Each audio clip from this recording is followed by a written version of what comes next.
to mga bossing, kilalang vlogger na si Bad Arateles Boxing. May banat nga po ito sa mga fans, lalong-lalo na sa mga basher ni Cuadro Alas Casimero. Na umano'y palagi raw nila topic si Cuadro Alas para pagkakakitaan. Narito si Bad Arateles mga bossing, pakipakinggan. Minsan, pupurihin si Cuadro Alas, minsan sisiraan si Cuadro Alas. Alam ko na yan lahat. Kaya po ito mga topic ko ngayon, gusto kong expose lahat tong mga nanggagamit. Lahat kayo, gamit nyo lang si Cuadro Alas, kahit po yung mga hater. Gamit nyo. Nasaan na yung mga sinasabi nyo na gusto nyo i-promote yung Philippine boxing? Ang daming laban, no?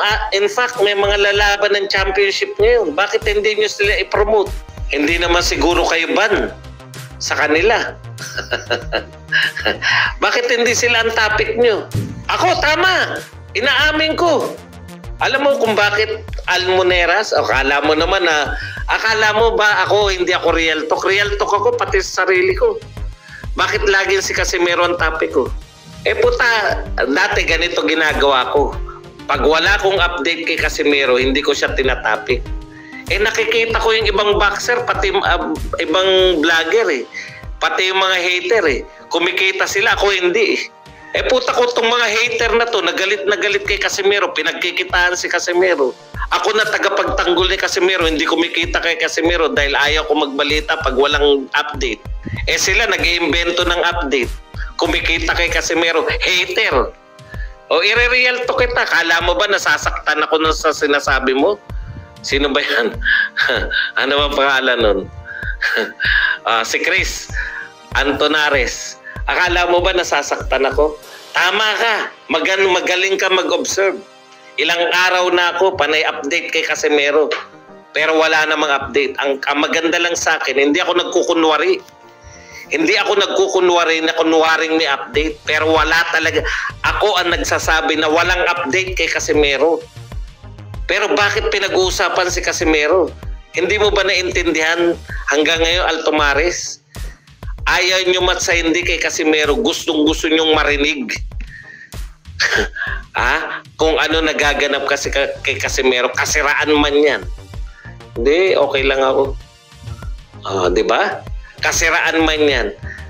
Naisip ko rin Puta, araw-araw topic ng mga hater si Casimero. May nanonood sa kanila.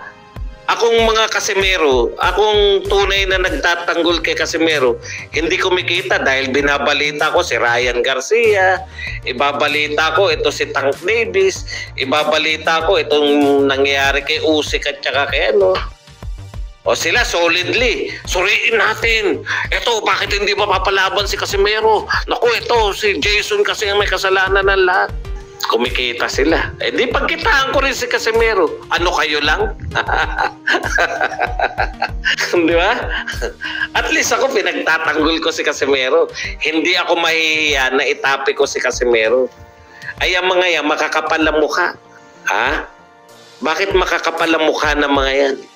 Puta, hate na hate nyo si Casimero Pinipeke nyo sarili nyo Ang tagal ko nang hinahamon niya. Sige nga, wag nyo nga itapik si Casimero. Hindi nila kaya. Bakit?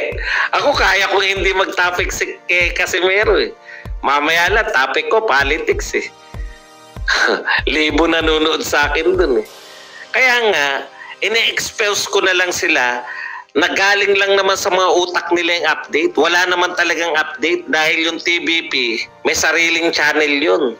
Diba? Pag in-update na tayo, yun nga po yung TVP na yan, diba? May sarili talaga. Kaya talaga niya mag-produce ng sariling laban para kay Casimero. Kaya walang kakaba-kaba yung mga magkapatid na may laban si Casimero. Real talk po. Ang gusto nyo lahat, diba? Napapaniwala kayo na the only time na mapapalaban, no? Ang tanging paraan para mapalaban. Kaya kayo, kahit galit kayo sa akin, no? Sasabihin nyo, buti pa to si Badong kahit asar ako rito. At least to nagsasabi ng totoo, hindi kami inuuto. Hindi ko kayo uutuin. Sasabihin ko kunwari na ganito. Hindi. Yan yung pagkakaiba namin, pagkakaiba ko sa ibang mga vlogger.